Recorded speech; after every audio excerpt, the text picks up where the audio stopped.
Hey YouTube, it's Dimitri, and today we're going to review hands-on machine learning with Scikit-Learn, Keras, and TensorFlow. This is the second edition. So just to make a little note here, the first edition is 572 pages. I believe it is in black and white.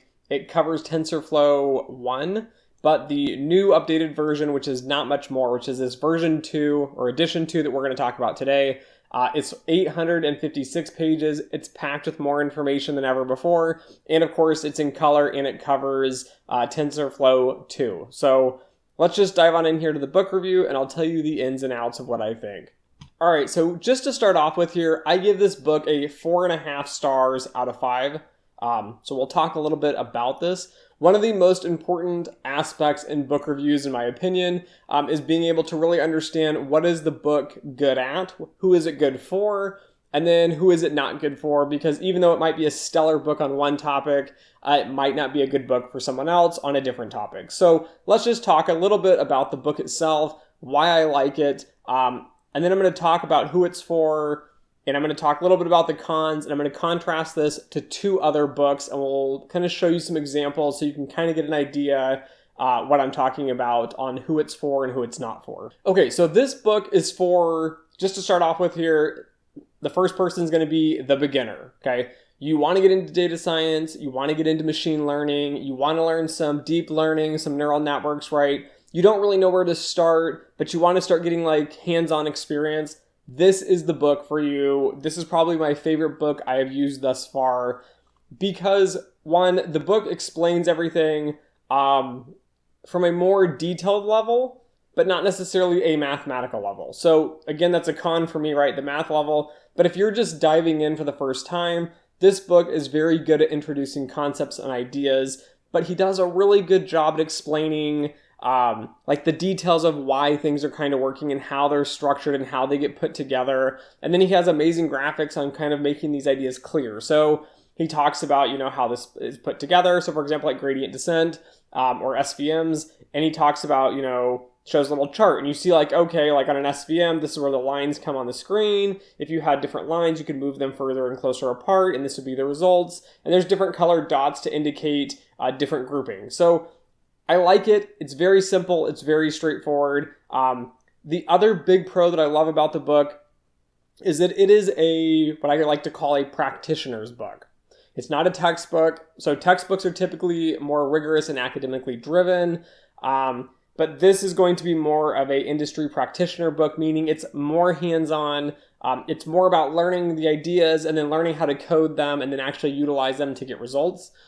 Textbooks, on the other hand, are usually more math and rigor driven, and they cover really fine details. But a lot of times those textbooks have absolutely zero coding in them. And so while you understand the math and the implementation really well on how to actually do it in, different terms, there's no code on how do you actually implement that into the real world. So this book, as the label, right, is hands-on. It is stellar. It is amazing. I really, really enjoyed reading this book.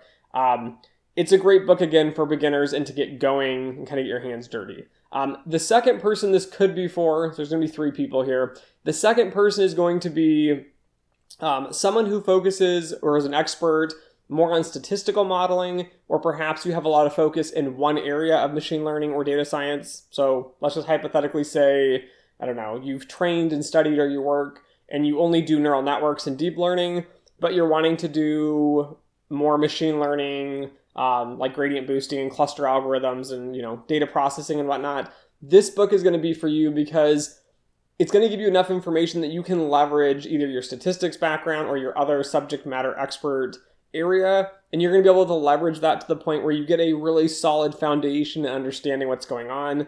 Again, if you have a strong math and stats background, you should be able to connect the dots behind the scenes, as in like a textbook kind of style, fairly quickly because you'll know the ideas at a greater depth. And so when you read this and he explains how it all fits together, it makes a lot more sense. So that's the second person this book is good for. And the third person this book is good for is going to be the expert.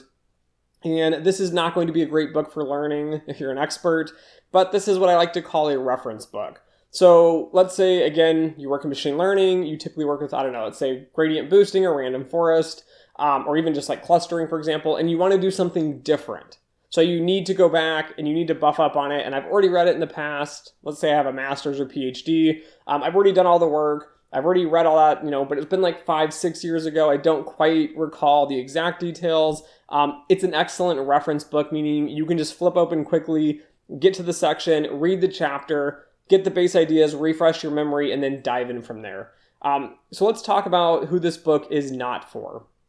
This book is not for someone who already has a very deep understanding of data science and machine learning. Some advantages here would be if you're not running in Python, so let's say you're coming from the R side, this might be a good idea to help with the Python coding because this book's in Python. It could help with TensorFlow, for example, on setting things up and programming. But in general, it's not going to be one of those books that is very rigorous and deep. This is one of these books you start off with your first year and you use it for many years and practice. It's the base foundation for you. And then as you specialize and focus in a career and specific tools that your area is going to require, you would go out and find other books to help give you more of that rigor and that deeper understanding of what's going on behind the scenes. Okay, so the 3 books that we're going to compare here is, of course, the hands-on machine learning book that we're reviewing. And this is more or less a practitioner's book, as I mentioned. The second book I'm going to mention is going to be Deep Learning with Python. This is one of my other favorite books. Again, this is more of a practitioner book, but it is specialized on neural networks and deep learning. And then finally here, we're going to review Pattern Recognition and Machine Learning by Christopher M. Bishop. I have not reviewed this book for you guys, but I have read most of this book, different parts of this book, right? But to compare all 3 of these books to really show you the differences, we're going to just do neural networks and deep learning because, of course, one of these is specialized in it. Okay, so to start off with here, hands-on machine learning with Scikit-Learn, Keras, and TensorFlow. We're going to start off with here at the very beginning of artificial intelligence, which is page 279. Again, he's going to do an introduction. And so if you scroll through, it's going to be a lot of just verbiage, discussions, chatting. There's going to be basic ideas talking about, logic and computations and the perceptron. And there's a little bit, you notice here, there's a little bit of math, but not really a ton. There's some good diagrams here, like on page 286, right, talking about how it gets processed through, the input layers, the output layers. And again, if you look here, there's going to be a little bit of mathematical notation, but not a lot. And then on page 287 here, right, we're starting to get into the coding. So this is the big advantage of this book. It has Python code. It's going to use, different NumPy and different, libraries here. And as we keep going through here, again, there's a lot of explanations, a lot of thought spent on just explaining what's going on and trying to get the intuition behind what you're doing, which is very good. I like this in the book. Again, as we continue to scroll through, you'll see more code and you'll see examples. For example, here on page 298, I've done this example before, the the fashion MNIST data set categorizes different sets of clothing. Again, it's a great example to start with for image processing. And again, he provides a lot of code and layers and explanations. And so the book in general does a great job at getting you that hands-on kind of nitty-gritty in the weeds feeling of that I can do this for another problem. So this book is a really good job at explaining things, and it does a good job at providing code. And realistically, there are a lot of material in this book just on neural networks in general, but I actually think if you're wanting to do neural networks specifically, so again here if you wanted to specialize, I think Deep Learning with Python is a better book for this, which I've done a book review, and I'll put a link in the description below if you're interested. But this book, again, it does the coding, but I think this book does a far better job at explaining line by line by line each set of code. So if we flip open here, let's say to page 168, you can see here he has notes in all of the code. This starts from a gray image with some noise, and then there's another line of code and it says magnitude of each gradient update. And then he talks about, these steps are going to be run gradient ascent for 40 steps. It's just more detailed and more specified. And again, this points off into the book review here. There are specific books that you're going to want just to really dive deep on one topic. Hands-on Machine Learning with Scikit-Learn, Keras, and TensorFlow is a good book. It'll get you started. You'll get much of the same details. But I actually found this deep learning book far better. by Chalet.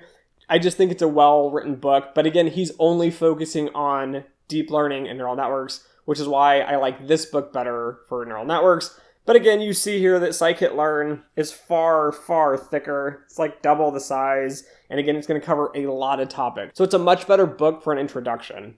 And then next here we have Pattern Recognition and Machine Learning. This book, again, is more of a textbook. Okay, so like I mentioned, there's not going to be a lot of code or anything in here. And we can scroll through. We'll start on page 225. Right off the bat here, you see on page 227, we're talking about feed-forward network functions, and there's just more math notation. It's just more mathematical because this book is more or less intended to be used at a university. Again, if we scroll through, like on page 228, you see pictures and diagrams, again, trying to explain things in a well put together manner. Again, but as you go, there's more math equations and there's more explanations backed with more mathematics.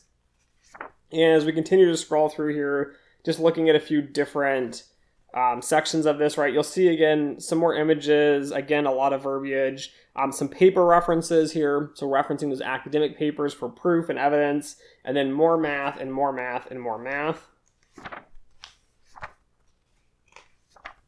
And for example, when you get into, like, I don't know, page 241, which is error backpropagation, and we flip over to page 242, you really start seeing, again, it's just the same stuff over and over, right? We're looking at mathematical equations, we're taking derivatives here, so you're going to need a math background to really understand this and to really grasp this.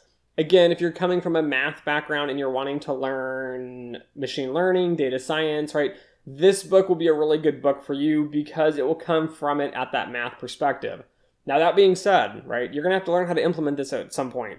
As I've noted here, you've been looking through the book. There is zero code in this book. There's no Python, there's no R, there's no code. So this book, again, is very good for someone looking to get a very rigorous mathematical understanding of what's going on behind the scenes. How would you optimize? How would you do this in a very professional setting? But again, you have to buy a book so that you can really understand how to implement this in Python. This is, again, a good textbook in general. And this hands-on machine learning with Scikit-Learn and Keras and TensorFlow, it's a far better book for those that are just starting out, that are beginning. It's going to give you a little bit of theory, some knowledge, a little bit of math in the book as we saw, but it's really going to dive in on how to implement this in practice. So that's why I give this book a 4.5 stars. Again, if you're looking for a very academic, rigorous, mathematical book, it's not going to be the book for you. If you already have a solid base, it's not really going to be a big enhancement for you. If you're looking for a great reference book, I love it. I think it's amazing, right? 4 out of 5 stars, great book for that. So anyways, thanks for watching. Don't forget to like, share, and subscribe. And as always, until next time.